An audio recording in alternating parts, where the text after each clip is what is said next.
CEO milionário flagra faxineira exausta dormindo com seu bebê no trabalho.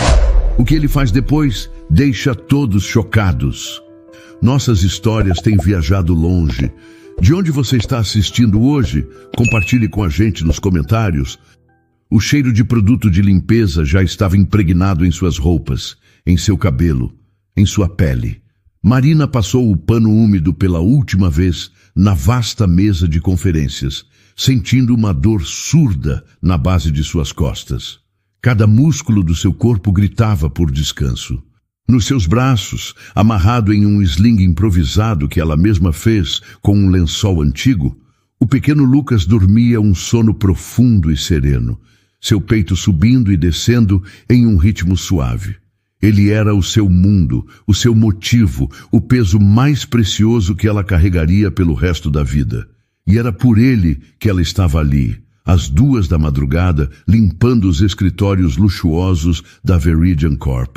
Este emprego era um castigo e uma bênção, precário, mal pago, exaustivo. Mas era o único que a aceitou com um bebê, o único que lhe permitia ficar com Lucas, vigiando sua respiração a cada segundo. As lembranças das entrevistas de emprego, dos olhares de reprovação ao verem que ela era mãe de uma criança de colo, ainda a machucavam. Ali, na solidão da noite, ninguém a julgava. Ela era apenas uma sombra, uma figura anônima que deixava tudo limpo e arrumado para o dia seguinte. A invisibilidade era o preço de manter seu filho por perto. Faltava apenas uma sala. A maior de todas, a do presidente. Ela empurrou a porta pesada e entrou. O lugar era de tirar o fôlego. Uma parede inteira de vidro mostrava a cidade como um tapete de diamantes. Os móveis eram escuros e imponentes. E no canto, um sofá de couro grande e macio parecia sussurrar seu nome. A exaustão a atingiu com uma força imensa. Suas pálpebras pesavam quilos. Só 1 minuto, ela pensou, a ideia surgindo como uma miragem no deserto. Eu só vou sentar por 1 minuto, para descansar os olhos.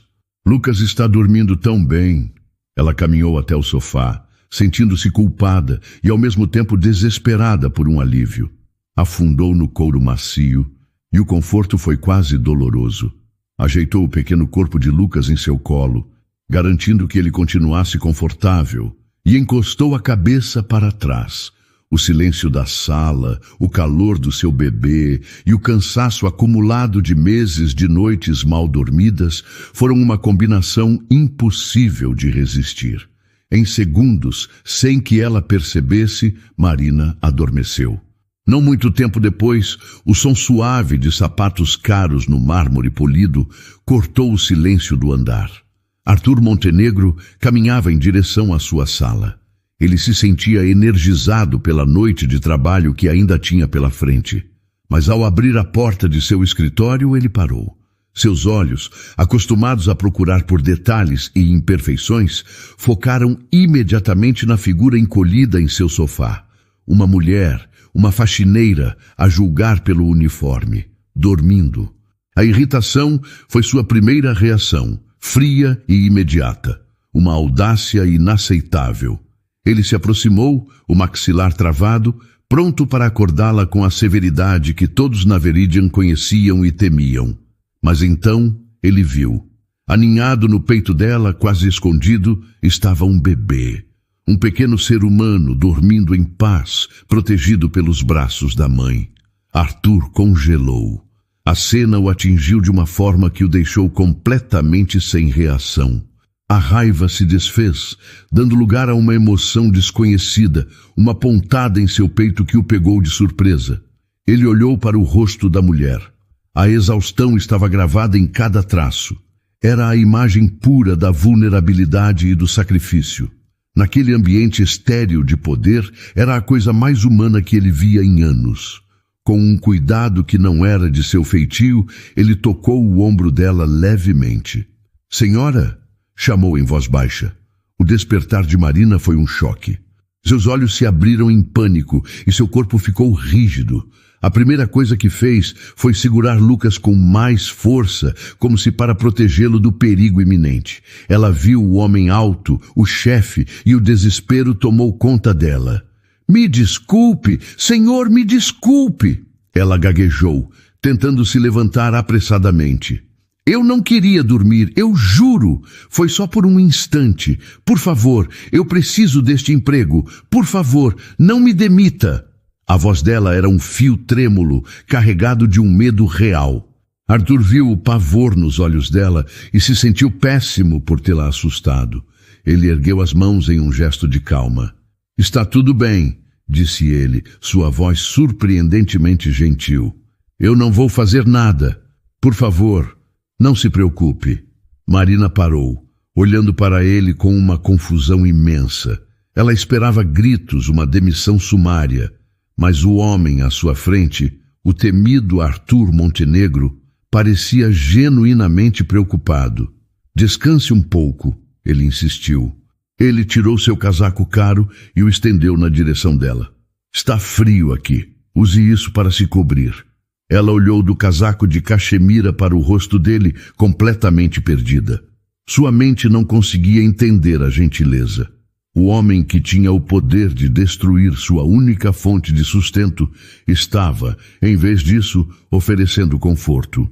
Aquele gesto simples era tão inesperado, tão contrário a tudo que ela conhecia daquele mundo, que a deixou sem palavras, com o coração batendo forte por um motivo que não era mais o medo, mas uma profunda e chocante incredulidade.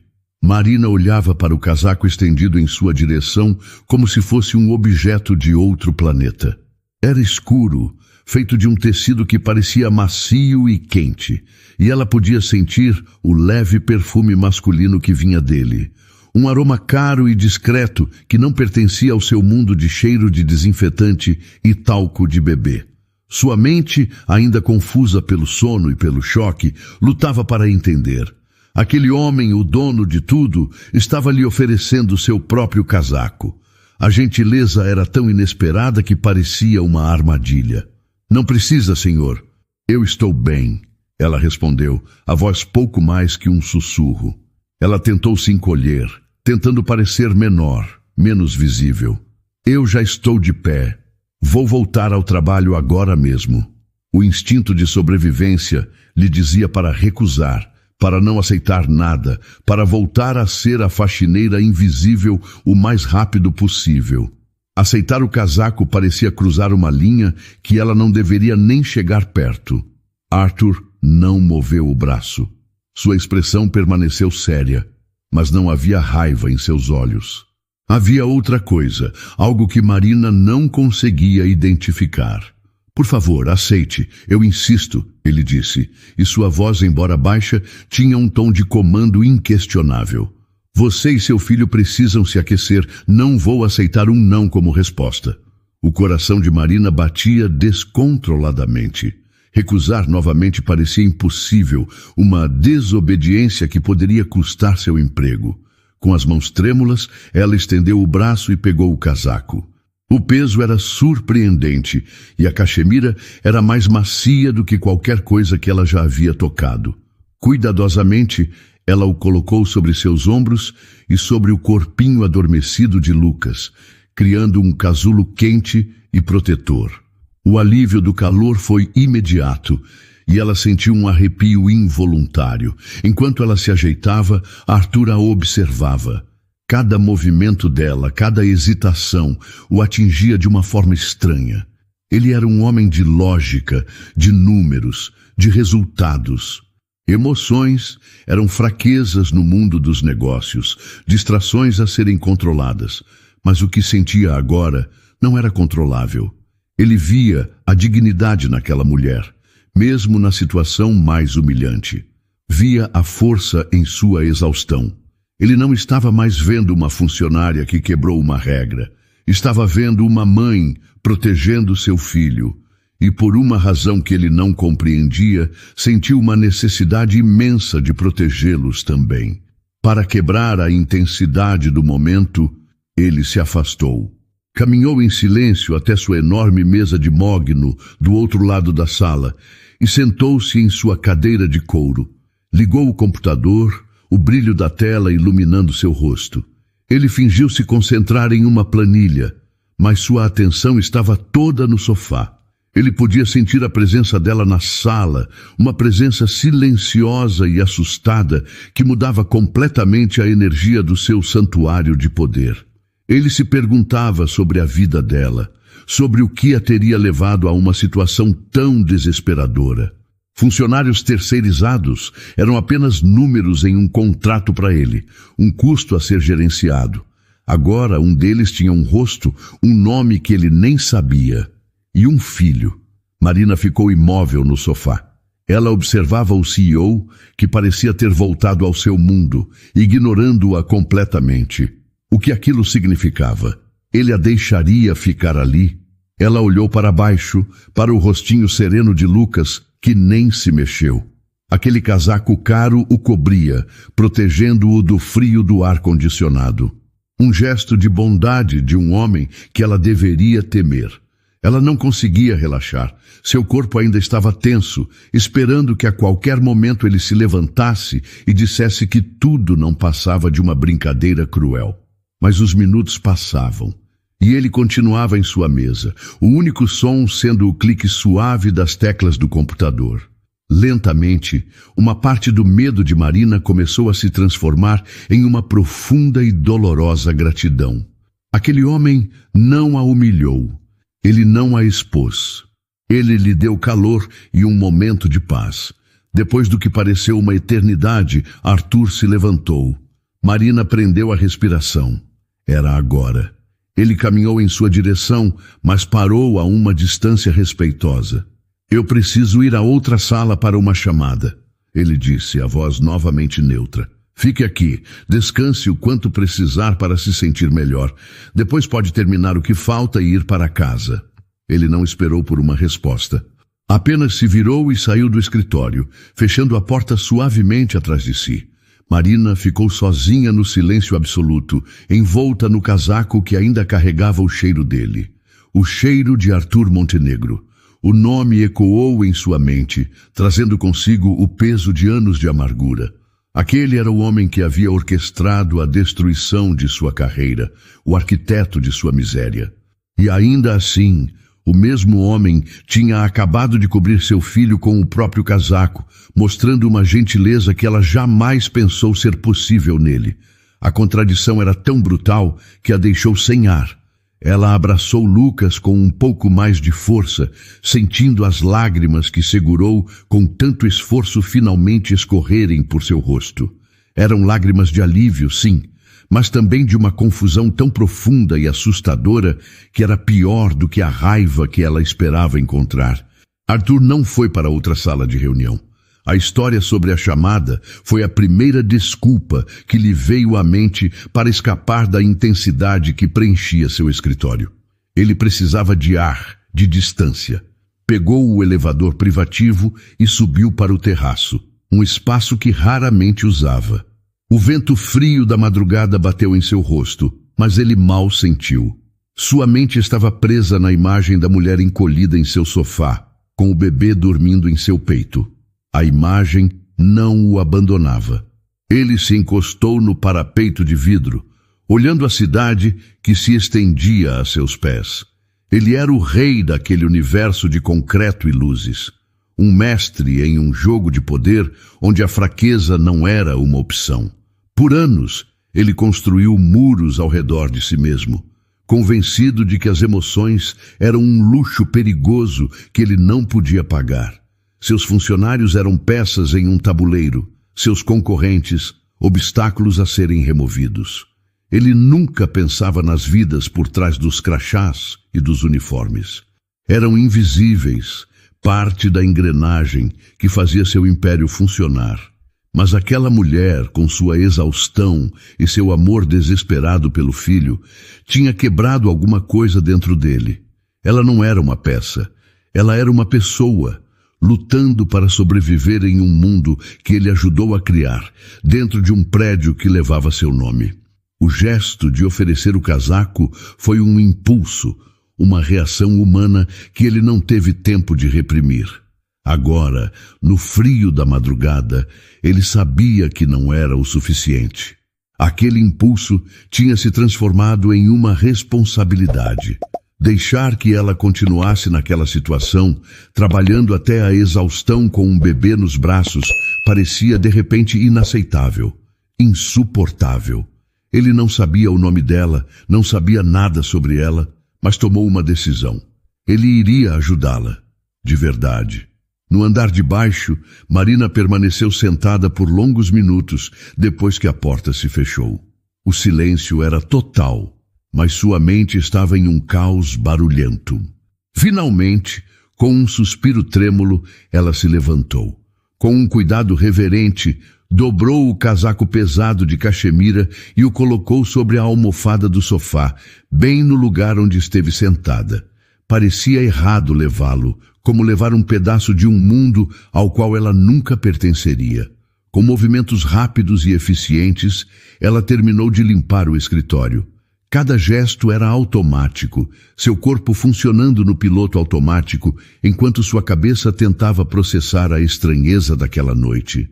A raiva que sentia por Arthur Montenegro, uma brasa que ela manteve acesa por anos, agora estava confusa, misturada com uma gratidão que a deixava doente. Quando os primeiros raios de sol apareceram, ela deixou o prédio da Veridian Corp, segurando Lucas com um pouco mais de força.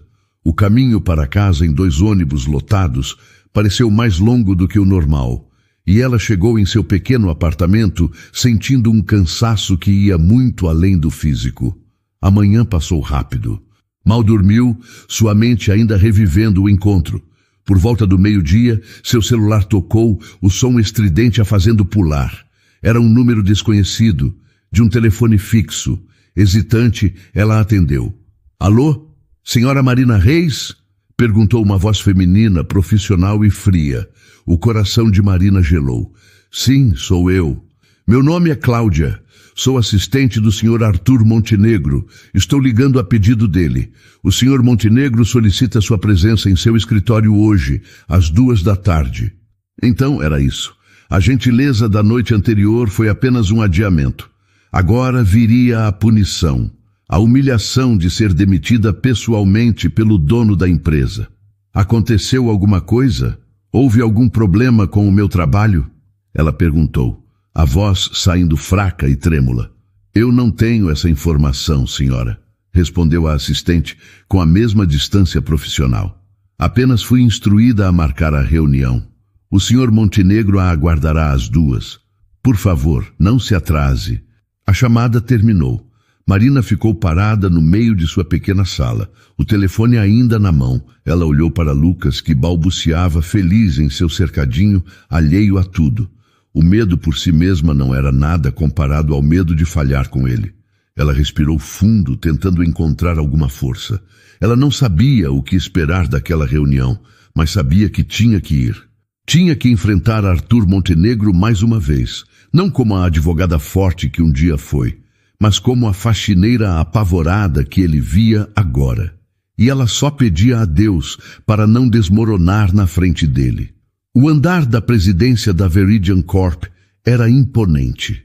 O ar era mais frio, o silêncio mais profundo e tudo, do tapete grosso sob seus pés as obras de arte nas paredes, sussurrava poder e dinheiro. Marina se sentia uma intrusa, pequena e inadequada em suas roupas simples. Ela segurava a alça de sua bolsa com tanta força que seus nós dos dedos estavam brancos. A assistente, Cláudia, a guiou pelo corredor com uma eficiência gelada, sem lhe dirigir uma única palavra que não fosse estritamente necessária. Cada passo em direção à porta do escritório de Arthur Montenegro era uma tortura. Ela parou em frente à porta de madeira escura, respirando fundo, preparando-se para o impacto da demissão. A assistente abriu a porta para ela. A senhora Reis, senhor Montenegro. Arthur não estava sentado atrás de sua mesa como um rei em seu trono, o que surpreendeu Marina.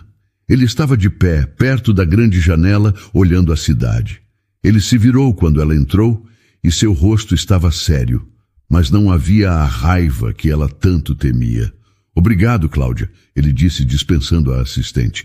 A porta se fechou, deixando os dois sozinhos.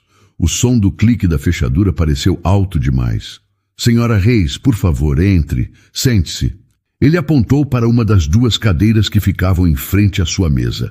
Marina deu alguns passos para dentro da sala, mas permaneceu de pé, incapaz de relaxar. Senhor Montenegro, o senhor mandou me chamar, disse ela, a voz tensa. Ela precisava acabar logo com aquilo. Olha, se for sobre a noite passada, eu quero pedir desculpas mais uma vez. Foi um erro grave, eu sei. Não vai acontecer de novo, eu posso garantir. Não foi por isso que a chamei. Ele a interrompeu, a voz calma. Quer dizer, não para uma bronca.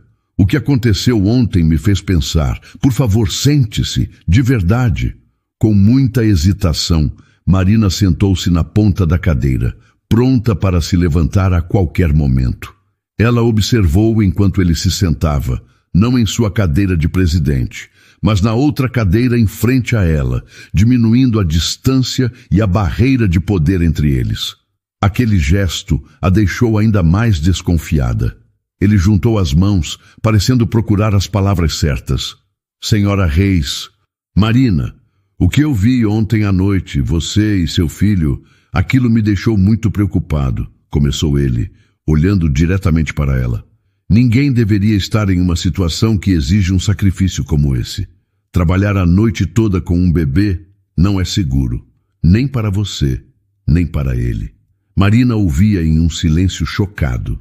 Cada palavra dele era o oposto do que ela esperava. Ela não conseguia entender.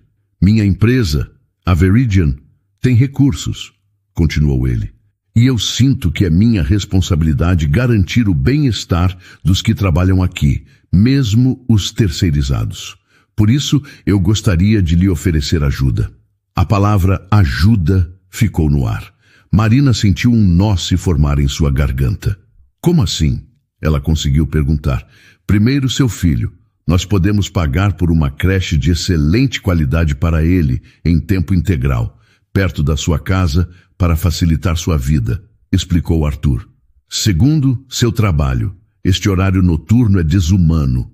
Podemos mudá-la para um turno durante o dia. Talvez na equipe de limpeza diurna, ou se preferir, podemos ver uma vaga em outra área. Na copa, no arquivo, algo que lhe dê noites de sono e uma rotina mais estável. A mente de Marina girava. Creche, emprego diurno. Aquilo era mais do que ela poderia sonhar. E era exatamente por isso que ela não conseguia acreditar. Era bom demais para ser verdade. Ninguém oferecia tanto por nada. Especialmente ele, Arthur Montenegro, o homem que não tinha piedade. O medo dela começou a se transformar em uma desconfiança profunda. Qual era o preço daquilo tudo? O que ele queria em troca? Ele deve ter visto a dúvida em seu rosto. Sua expressão suavizou um pouco, mostrando um traço de frustração. Ele queria que ela entendesse que sua oferta era genuína. Ele se inclinou um pouco para a frente, tentando criar uma conexão. Eu não estou pedindo nada em troca, se é o que está pensando. Ele disse como se lesse sua mente. Apenas me ajude a entender. Você me parece uma mulher inteligente. Sua forma de falar é clara. É evidente que você tem capacidade para mais. Eu só queria saber o que a trouxe a esta situação tão difícil. O que você fazia antes deste emprego? A pergunta, feita com uma curiosidade que parecia sincera, caiu sobre Marina com o peso de uma avalanche. Ele queria saber do seu passado, o passado que ele mesmo havia destruído. Ela levantou os olhos e o encarou, o homem que oferecia a salvação para o inferno que ele mesmo havia criado. Todas as emoções dos últimos anos, a raiva, a humilhação, a dor, subiram à sua garganta. A verdade estava na ponta de sua língua. O que eu fazia antes? Ela repetiu, e a voz que saiu não era mais a da faxineira assustada. Era firme, fria e carregada de uma ironia cortante que fez Arthur ficar mais atento. É uma pergunta muito interessante, Sr. Montenegro. Ele a observou, notando a mudança imediata em sua postura. Ela não estava mais encolhida na cadeira. Suas costas estavam retas, seu queixo erguido. Antes de passar minhas noites limpando o chão da sua empresa, continuou ela, cada palavra dita de forma lenta e clara. Eu usava ternos caros, muito parecidos com o seu. Eu tinha uma carreira. Eu tinha um nome respeitado. Eu não limpava as salas de reunião. Eu comandava as salas de reunião. Arthur a olhava com uma expressão de surpresa. A transformação era notável. A mulher frágil da noite anterior parecia ter desaparecido. Você era executiva? Marina soltou uma risada curta e sem qualquer alegria. Perto disso, eu era advogada. Advogada, ele repetiu, o cérebro tentando processar a informação. Aquilo explicava sua capacidade de se expressar. É uma profissão honrada. O que aconteceu para você? Mudar de área de forma tão drástica. Ele ainda estava no modo de quem tenta resolver um problema sem perceber que ele era o problema. Os olhos de Marina fixaram-se nos dele, e o brilho que ele viu ali era duro como aço. O que aconteceu? Ela disse, a voz baixando para um tom mais grave. O que aconteceu foi a Veridian Corp. A menção ao nome de sua própria empresa o atingiu. Por um momento, ele pensou que ela pudesse ter sido uma advogada do departamento jurídico que foi demitida em algum corte. Isso seria simples de resolver. Você trabalhou aqui, em nosso jurídico. Eu não me lembro do seu rosto. Oh, eu tenho certeza que não, ela disse, e o sarcasmo em sua voz era inconfundível. O senhor não se lembraria de mim, e eu nunca trabalhei para a Veridian, Sr. Montenegro. Eu trabalhei contra a Veridian. A frase acertou Arthur em cheio. Ele parou, a mente trabalhando furiosamente, tentando encontrar um contexto para aquilo. Contra a Veridian. Ele enfrentava processos o tempo todo, era o custo de fazer negócios. Mas a intensidade na voz dela sugeria algo maior. Há 5 anos, ela continuou, vendo a confusão no rosto dele. Houve um processo trabalhista muito grande. Centenas de funcionários de uma das suas fábricas no interior. Eles foram demitidos sem receber nenhum dos seus direitos. Uma reestruturação foi o que a Veridian chamou. Um massacre foi o que nós chamamos. A memória começou a surgir na mente de Arthur, 5 anos atrás. Sim, ele se lembrava. Foi uma batalha legal longa e desagradável, que manchou a imagem da empresa por um tempo e custou uma fortuna em acordos. Ele se lembrava de dar ordens claras à sua equipe jurídica.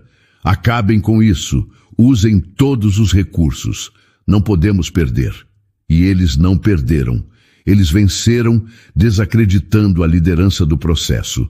Ele se lembrava vagamente da advogada deles. Uma mulher, diziam seus advogados, agressiva e idealista. Ele olhou para Marina, para o rosto cansado, para as olheiras, para as mãos calejadas de trabalho pesado. E então ele tentou se lembrar do rosto daquela advogada.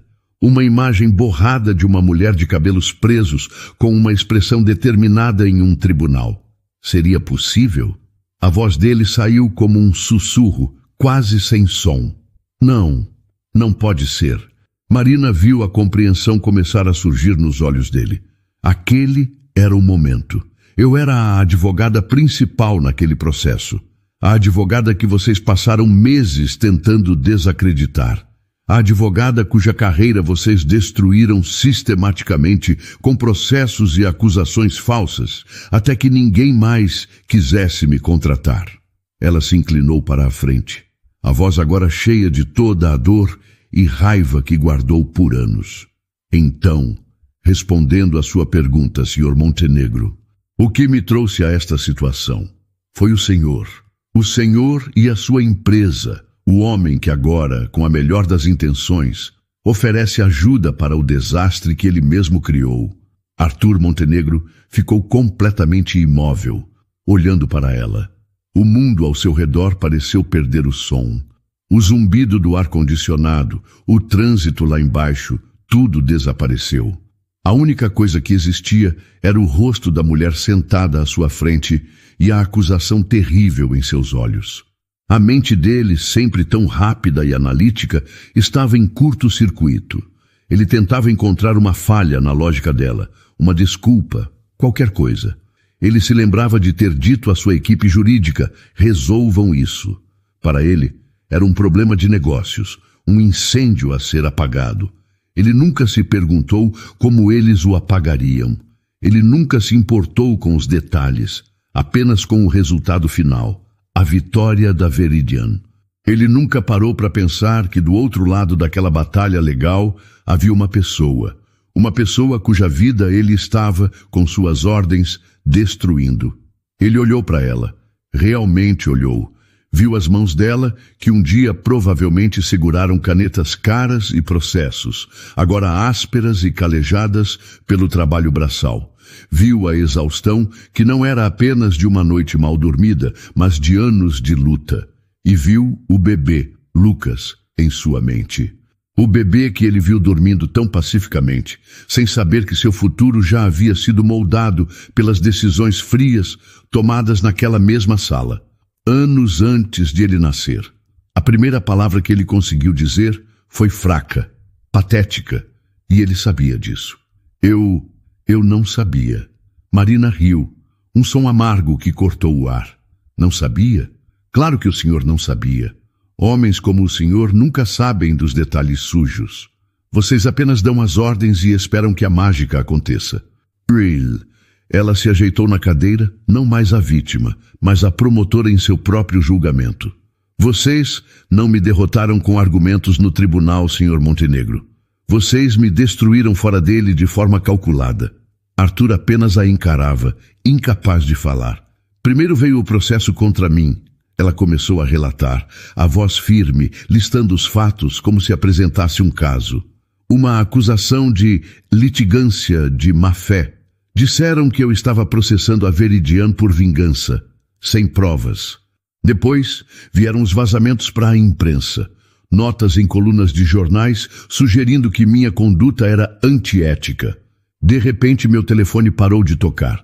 Clientes antigos que me adoravam cancelaram contratos. Ninguém mais queria contratar a advogada que ousou desafiar a Veridian Corp e foi publicamente manchada. Ela fez uma pausa, respirando fundo, a dor da memória visível em seu rosto. Eu perdi meu escritório, que lutei tanto para montar. Tive que vender meu carro para pagar as contas. Depois, o apartamento. Eu perdi tudo. Cada pedaço da vida que eu construí com meu próprio esforço foi arrancado de mim. E por quê? Para que a Veridian economizasse algum dinheiro e para que o senhor pudesse dormir tranquilamente, sem ser incomodado pelas vidas que esmagou no caminho. A voz dela finalmente falhou na última frase, a emoção crua vindo à tona.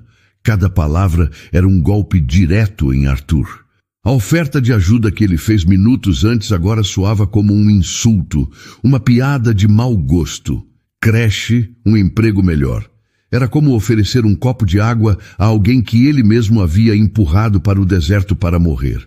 Uma onda de náusea subiu por sua garganta. O ar em seu escritório luxuoso de repente pareceu rarefeito, pesado demais para respirar. Ele se levantou, as pernas um pouco instáveis, e caminhou até a janela virando as costas para ela. Ele não conseguia encará-la. O reflexo no vidro mostrou um homem que ele mal reconhecia. Não o CEO poderoso, mas um covarde. Um homem confrontado com a consequência humana de sua ambição. A imagem de Marina dormindo no sofá com o bebê voltou à sua mente, mas agora estava sobreposta por essa nova verdade. Não era uma cena de simples dificuldade, era o resultado final de suas próprias ações. Ele era o autor daquele sofrimento. Marina, do outro lado da sala, observava as costas largas dele. Dizer tudo aquilo em voz alta a deixou emocionalmente esgotada. Ela esperava sentir uma satisfação, uma sensação de vingança, mas não sentiu nada disso. Apenas um vazio imenso. Vê-lo ali, quebrado e em silêncio, não consertava nada. Não lhe devolvia a carreira, a dignidade, os anos perdidos. O silêncio se estendeu, preenchido apenas pelo peso insuportável da verdade que agora estava entre eles. Marina, sentindo-se completamente esvaziada, fez um movimento para se levantar. Para ela, a conversa tinha chegado a um final terrível. Ela tinha dito a verdade. Ele tinha ouvido. Não havia mais nada a ser feito. Aquele mundo não era o dela, e a gentileza dele era veneno. Eu já tomei muito do seu tempo, Sr. Montenegro, disse ela, a voz baixa e cansada. Eu preciso ir. Espere. Ela parou, a mão na alça de sua bolsa. Arthur se virou lentamente, saindo da sombra da janela. O homem que a encarava agora não era o mesmo de minutos atrás. O choque em seu rosto havia sido substituído por uma determinação feroz, quase assustadora. Era o rosto do CEO que construiu um império, mas o foco de sua energia tinha mudado de direção. O problema a ser resolvido, ela percebeu, era ele mesmo. Não vá ainda. Sente-se, por favor, Marina, ele pediu. E pela primeira vez, ele usou o nome dela sem hesitação, como se a reconhecesse de verdade. A curiosidade contra seu melhor julgamento a fez obedecer. Ela se sentou novamente, o corpo tenso, observando-o com desconfiança, enquanto ele começava a andar de um lado para o outro na frente de sua mesa. Um pedido de desculpas seria inútil, ele começou, a voz rouca. Não existem palavras que possam consertar o que eu fiz. E dinheiro, oferecer dinheiro agora seria só mais um insulto. Ele parou e olhou diretamente para ela. Eu tirei sua carreira. Eu tirei sua justiça. Eu tirei seu nome. Oferecer uma creche e um emprego de limpeza é uma piada cruel. Eu entendo isso agora. A única reparação possível é devolver o que eu roubei. Não com caridade, com justiça. Marina permaneceu em silêncio, os braços cruzados sobre o peito, uma barreira física contra a torrente de palavras dele. Eu tenho um plano, ele disse, voltando a andar. 3 passos. Primeiro, o caso dos trabalhadores. Vamos reabri-lo internamente. Eu vou anular a decisão da empresa e vamos pagar cada centavo devido a cada um deles, com 5 anos de juros e uma compensação pelos danos. E eu quero que você seja a consultora especial deste projeto. Você vai supervisionar tudo, garantir que cada pessoa receba o que é seu por direito, com um salário de consultora sênior a partir de hoje. Ela o encarava, sem piscar. A proposta era tão absurda que ela não sabia como reagir. Ele não esperou por uma resposta. Segundo, isto não pode nunca mais acontecer. A partir de amanhã, eu vou criar um novo departamento na Veridian, um departamento de ética e compliance trabalhista. Ele não responderá ao jurídico, responderá diretamente a mim. Sua função será auditar todas as nossas práticas, demissões, contratos. E eu quero que você seja a diretora desse departamento. Isso a fez reagir. O quê? Ela sussurrou, incrédula. Isso é algum tipo de piada doentia? O senhor quer que eu, a pessoa que processou sua empresa, venha trabalhar para o senhor? Para ser sua funcionária? Isso é uma forma de me comprar? De me silenciar? Não, ele respondeu, a voz subindo de tom. É a única forma de consertar a cultura desta empresa. Quem melhor para garantir que a gente não cometa os mesmos erros do que a pessoa que foi a nossa maior vítima? Quem teria mais autoridade e credibilidade para fazer isso do que você? Ele parou na frente dela de novo. Eu não quero que você seja minha funcionária. Eu quero que você seja a consciência desta empresa. A mente de Marina estava um caos. Era uma armadilha. Tinha que ser. Uma forma inteligente de mantê-la sob controle. Como se lesse seus pensamentos, Arthur deu o golpe final. E nada disso será feito em segredo. Terceiro e último passo, eu farei um anúncio público para a imprensa. Vou admitir o erro da Veridian no seu caso. Vamos emitir uma retratação formal e pública, limpando seu nome de todas as acusações falsas que a minha equipe fez.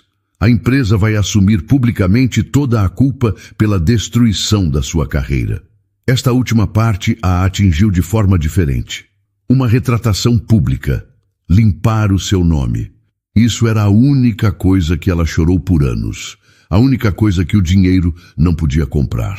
Era a chance de ter sua dignidade de volta. Ela olhou para Arthur Montenegro, o arquiteto de sua ruína, que agora lhe oferecia as ferramentas para reconstruir não apenas a sua vida, mas a si mesma.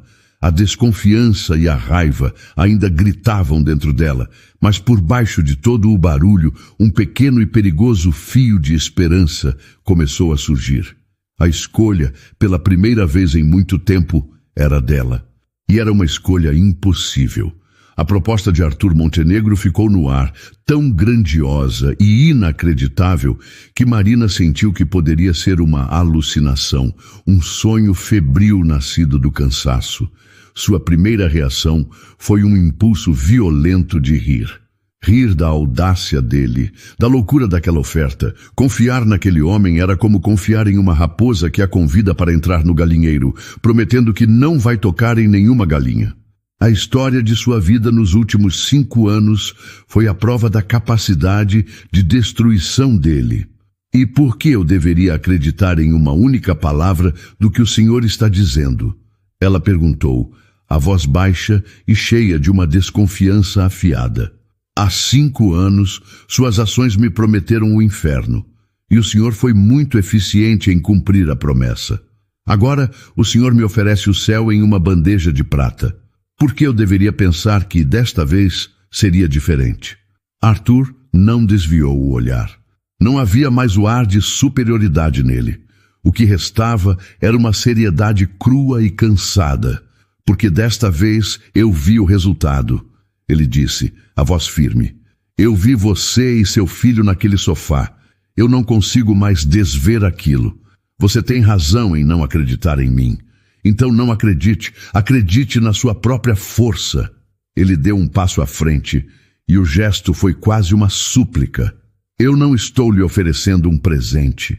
Eu estou lhe devolvendo as armas que eu tirei de você. Se eu lhe der o cargo, o poder e a autoridade, você terá tudo de que precisa para fazer o que é certo. Se eu tentar impedi-la, se eu mentir, você estará do lado de dentro. Você poderá me expor de uma forma que nunca pôde antes. As palavras dele, acredite na sua própria força, tocaram em um lugar profundo dentro dela. Um lugar que ela pensava estar morto e enterrado. Por anos, ela se sentiu uma vítima, impotente, arrastada pela correnteza de uma injustiça que não podia combater. A proposta dele, por mais suspeita que fosse, era uma chance de parar de ser uma vítima e voltar a ser uma lutadora. Ela pensou nos outros, nas dezenas de famílias que ela representou, pessoas que, como ela, perderam tudo e nunca receberam a justiça que mereciam. A oferta dele não era apenas sobre reconstruir a sua vida, era sobre terminar a luta que ela começou por eles.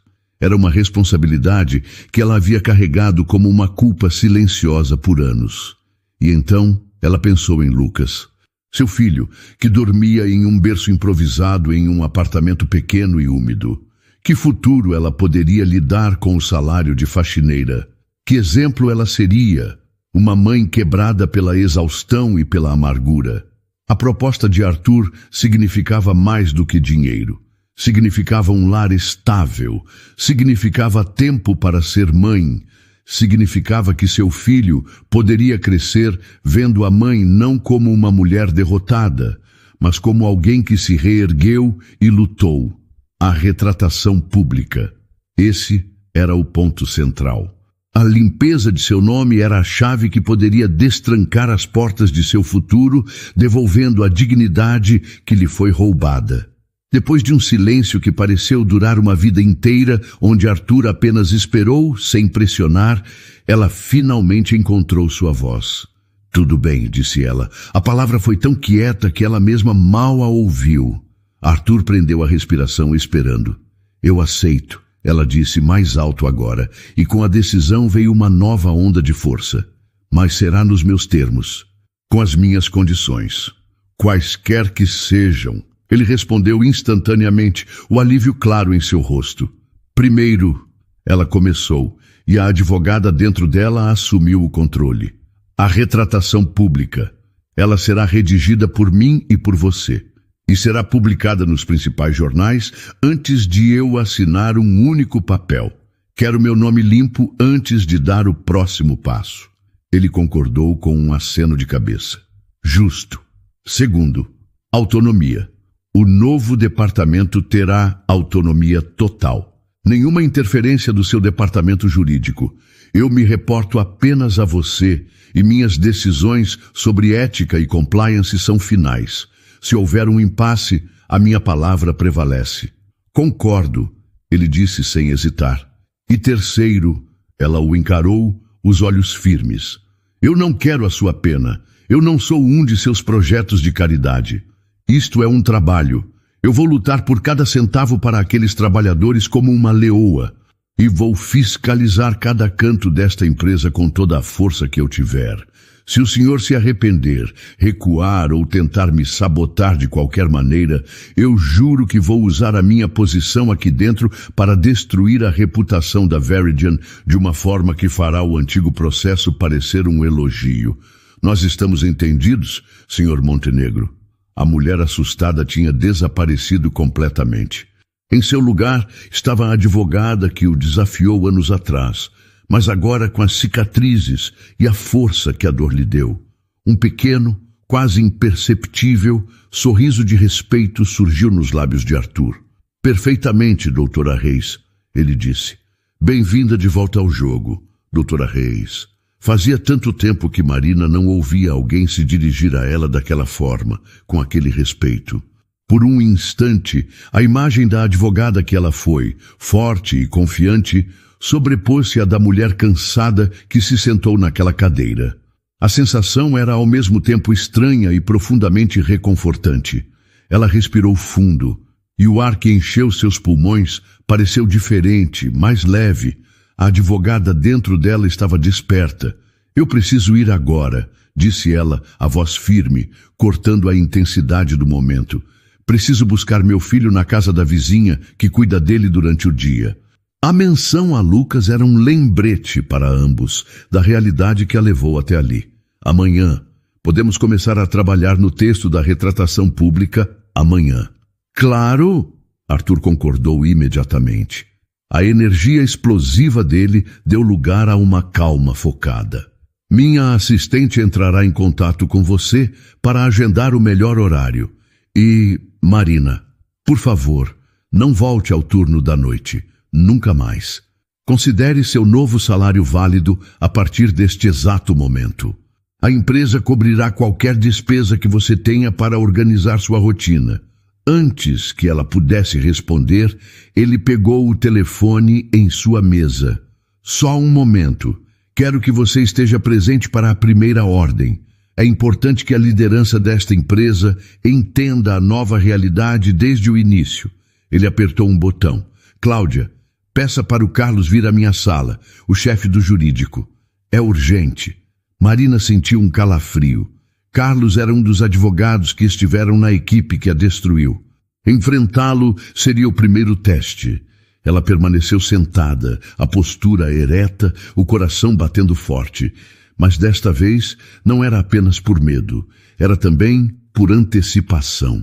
Poucos minutos depois, a porta se abriu e Carlos entrou. Era um homem de 50 e poucos anos, com uma expressão permanentemente preocupada. Seus olhos passaram por Marina com indiferença, descartando-a como parte do cenário, antes de se fixarem em Arthur. Senhor Montenegro, mandou me chamar? Sim, Carlos. Sente-se, disse Arthur, apontando para a cadeira ao lado de Marina. Quero que conheça uma pessoa. Esta é a doutora Marina Reis. Carlos olhou para Marina novamente, desta vez com uma leve curiosidade. O nome pareceu soar familiar, mas ele não conseguiu localizá-lo no rosto da mulher em roupas simples. A partir de hoje, continuou Arthur, a voz calma e cheia de autoridade. A doutora Reis é a nova diretora do nosso recém-criado Departamento de Ética e Compliance Trabalhista. Ela também atuará como consultora especial na reavaliação completa do processo dos trabalhadores da fábrica de Limeira de 5 anos atrás. A expressão de Carlos mudou drasticamente. O queixo caiu e a cor sumiu de seu rosto. Ele olhou de Arthur para Marina, a compreensão e o choque estampados em seus olhos. Ele se lembrava do nome agora. Ele se lembrava muito bem. Senhor Montenegro, com todo o respeito, começou ele gaguejando. Um novo departamento, a doutora Reis. O caso de Limeira foi encerrado. Ele foi reaberto por mim, cortou Arthur. Prepare toda a documentação necessária para o novo departamento e para o contrato da doutora Reis. Ela terá autonomia total e irrestrita, reportando-se apenas e diretamente a mim. E Carlos, providencie o cancelamento imediato de seu contrato com a empresa de limpeza terceirizada. O salário dela será de diretora sênior, retroativo a hoje. Arthur se levantou, colocando as mãos nos bolsos, uma postura casual que contradizia a bomba que ele acabara de jogar. Cometemos um erro grave há 5 anos, Carlos. Um erro que eu cometi ao dar as ordens erradas. E agora nós vamos consertá-lo, de forma transparente e definitiva. A doutora Reis está aqui para garantir que a justiça seja feita e para garantir que erros como este nunca mais aconteçam na Veridian. A confissão pública de culpa na frente de seu principal advogado foi para Marina o momento mais significativo até então. Não era apenas uma promessa feita a ela em particular. Era uma mudança de direção declarada para a empresa. Carlos, pálido e chocado, apenas conseguiu dizer: sim, senhor, providenciarei tudo imediatamente. Ótimo, pode ir, disse Arthur. O chefe do jurídico se levantou e saiu da sala, parecendo ter envelhecido 10 anos em 10 minutos. O silêncio voltou, mas agora era diferente. Era o silêncio do começo de algo. O primeiro passo, disse Arthur, olhando para Marina. O resto do caminho nós faremos juntos. Marina apenas balançou a cabeça em concordância, ainda processando a velocidade dos acontecimentos. Amanhã, ela repetiu. Ela se levantou e caminhou em direção à porta. Ao sair do escritório de Arthur Montenegro, ela não era mais a faxineira invisível, não era a vítima destruída, e também não se sentia uma vencedora. Sentia-se como uma general que acaba de receber o comando de um exército para lutar em uma guerra que já tinha perdido uma vez. Mas desta vez, o inimigo mais poderoso estava, de forma inexplicável, do seu lado. Os dias que se seguiram foram um teste de nervos e confiança. A primeira tarefa de Marina e Arthur, juntos, foi redigir a retratação pública. Sentaram-se lado a lado na enorme mesa de conferências do escritório dele, um laptop entre eles. O silêncio que antes era de medo e raiva, agora preenchido por uma tensão produtiva. A desconfiança de Marina ainda estava lá, uma sentinela vigilante em seu coração, mas ela via em Arthur um empenho que a surpreendia. Aqui, disse ele, apontando para uma frase na tela. A linguagem está muito corporativa. A empresa lamenta o equívoco. Não foi um equívoco. Foi um erro deliberado. Escreva isso. Marina olhou para ele, surpresa com a honestidade brutal. Tudo bem.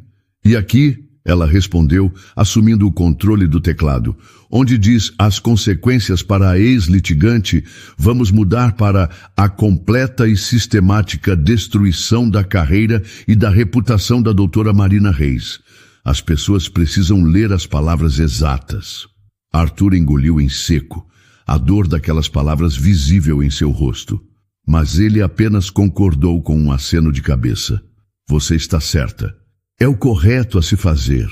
Quando o comunicado foi publicado nos principais jornais do país, alguns dias depois, o efeito foi imediato. O nome de Marina Reis estava em toda parte, mas desta vez não como uma advogada antiética, mas como a vítima de uma injustiça corporativa que agora estava sendo reparada. Seu telefone não parava de tocar. Eram antigos colegas, alguns oferecendo apoio, outros pedindo desculpas por terem se afastado. Cada chamada era um pequeno pedaço de seu antigo mundo sendo devolvido. A vida na Veridian também mudou. Marina se mudou para um escritório de verdade, no mesmo andar da diretoria. Era um espaço limpo e moderno, com uma vista que ela mal tinha tempo de apreciar. Com a autonomia que Arthur lhe garantiu, ela montou uma pequena equipe e começou o trabalho monumental de reabrir o caso de Limeira. Passou semanas em frente a planilhas, localizando os antigos trabalhadores, calculando o que lhes era devido. Era um trabalho exaustivo, mas cada nome que ela riscava da lista era uma vitória, uma pequena peça de justiça sendo colocada no lugar. Arthur também mudou. Seus diretores o viam com mais frequência fora de sua sala. Ele participava das reuniões do novo departamento de Marina, não para mandar, mas para ouvir. A busca incessante por lucro ainda existia, mas agora havia um contrapeso. Ele encontrou um novo propósito, não apenas em liderar uma empresa de sucesso, mas em liderar uma empresa justa. A transformação era sutil para alguns, mas para quem observava de perto, era profunda. Para Marina, a maior mudança acontecia em casa. Ela se mudou para um apartamento claro e arejado em um bairro seguro. Lucas começou a frequentar a melhor creche da região, um lugar onde ele ria e brincava com outras crianças. Pela primeira vez na vida dele, sua mãe estava em casa todas as noites para lhe dar banho, ler uma história e colocá-lo para dormir.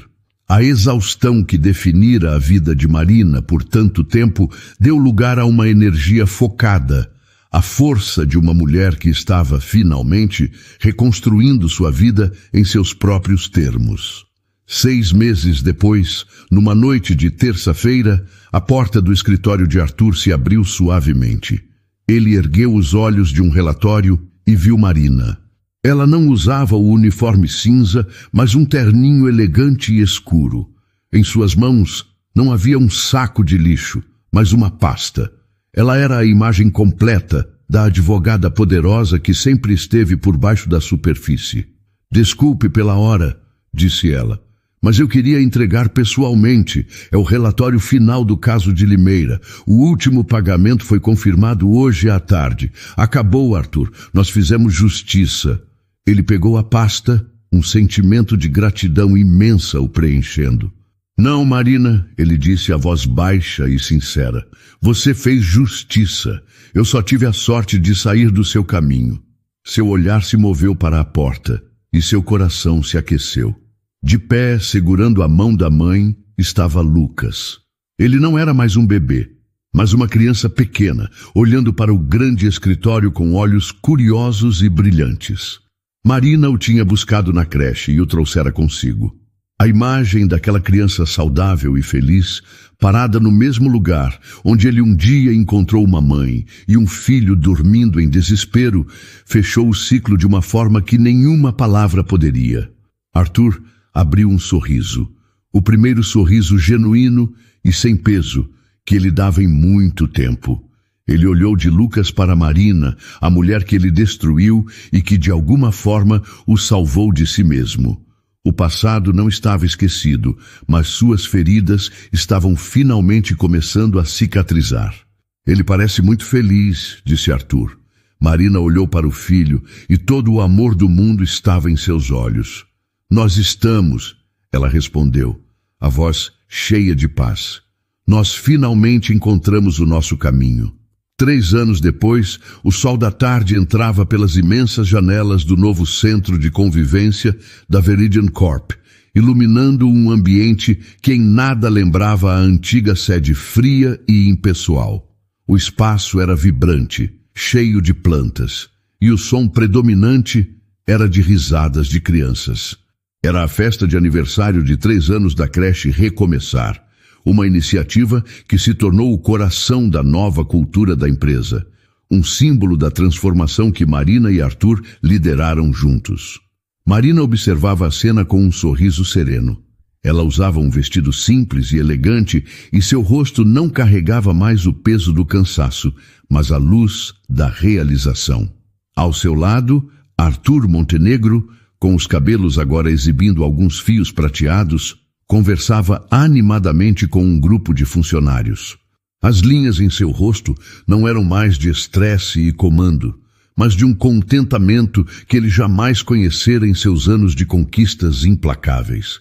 Ele a viu observando e se aproximou, entregando-lhe um copo de suco. Quem diria que chegaríamos até aqui? Ela comentou em voz baixa, olhando para as crianças correndo no parquinho. Eu não. Ele admitiu com uma sinceridade que se tornara comum entre eles. Houve muitas vezes no começo em que achei que você desistiria de tudo, que veria que era uma causa perdida e simplesmente iria embora. Marina riu, um som genuíno e leve. A vontade não faltou, mas você cumpriu sua palavra, cada uma delas.